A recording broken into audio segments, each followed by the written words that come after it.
I set the salad down, the scent of lemon and basil still rising in the air. I pulled my chair back, ready to sit, when her voice cut through the room like a knife. The help doesn't eat with family. Her lips curled into a sneer. My mother-in-law, with her pearls, her perfect posture, her poisoned tongue.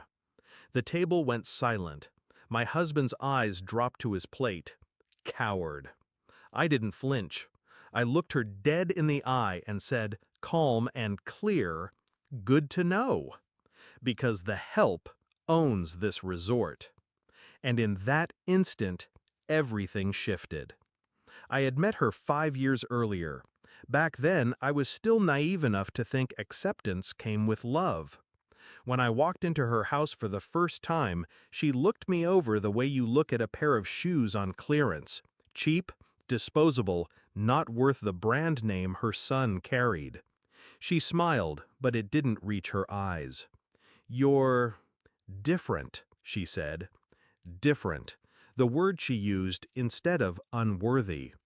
Her son, my future husband, defended me then. He said I was brilliant, driven, the kind of woman who built herself from nothing. I believed him. I believed he saw me as his equal. But love makes you blind. Or worse, it makes you willing to walk into fire just to prove you belong. The signs came slowly. Her little comments during dinners. "Are you sure you know how to use a wine glass properly?" The way she'd sigh when I mentioned my work. "So, hospitality, that's sweet. Not exactly a career though, is it?" And my husband, her son, never stopped her. Never stood for me. That was the real betrayal. Not her words, his silence. I discovered the truth one afternoon.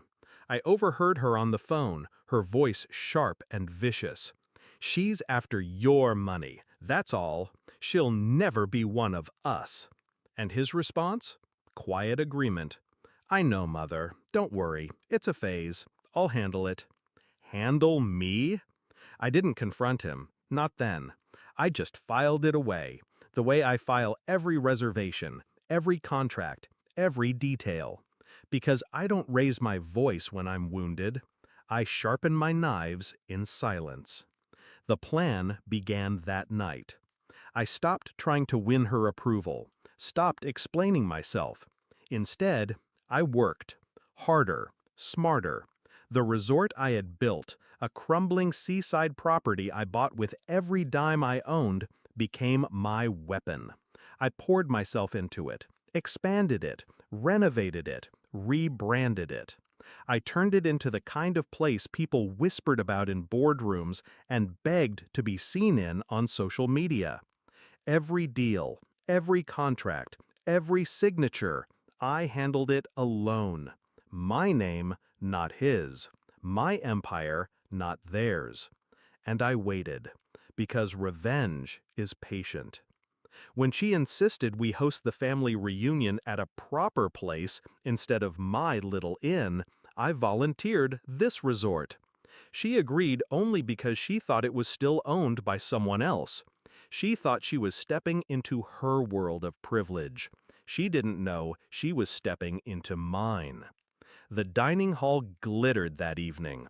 Crystal chandeliers, white linens, every detail curated with precision. I dressed in black. Not flashy, not loud, just simple, elegant, unshakable. She sat at the head of the table, issuing commands as if she were the queen. I played the hostess, quiet, attentive, invisible. I poured wine, served plates, smiled when she dismissed me with a wave of her hand. Until that moment. Until she sneered, "The help doesn't eat with family." The silence after my words was heavier than stone. Her fork froze midair. "What did you say?" I leaned in, steady, deliberate. I said, "The help owns this resort. Every chandelier above you, every glass you drink from, every brick in these walls, mine." Her face drained of color. I turned my gaze to my husband. And yours, darling? Nothing. You signed it all away when you put your name on those prenups you didn't bother to read.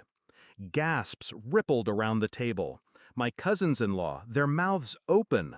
My husband's jaw clenched, but his eyes told the truth. He knew. He had always known. Enjoy dinner, I said softly, sliding into my seat. After all, it's on me. She didn't speak for the rest of the night. My husband tried, later, to scold me. You embarrassed her. I laughed in his face. No, she embarrassed herself. I just handed her the bill. That was the last night we were married. Divorce followed swiftly, cleanly. The prenup protected me, stripped him bare. His mother tried to fight, of course, but she fought with money that wasn't hers. And I had built something that couldn't be touched. Now, when I walk the halls of my resort, I see her shadow everywhere. Guests smiling in the sunlit lobby, families laughing by the pool. The empire she dismissed as hospitality. She thought I was the help. She thought I was less, but she was wrong. I was the storm she never saw coming. And every time she checks into another hotel,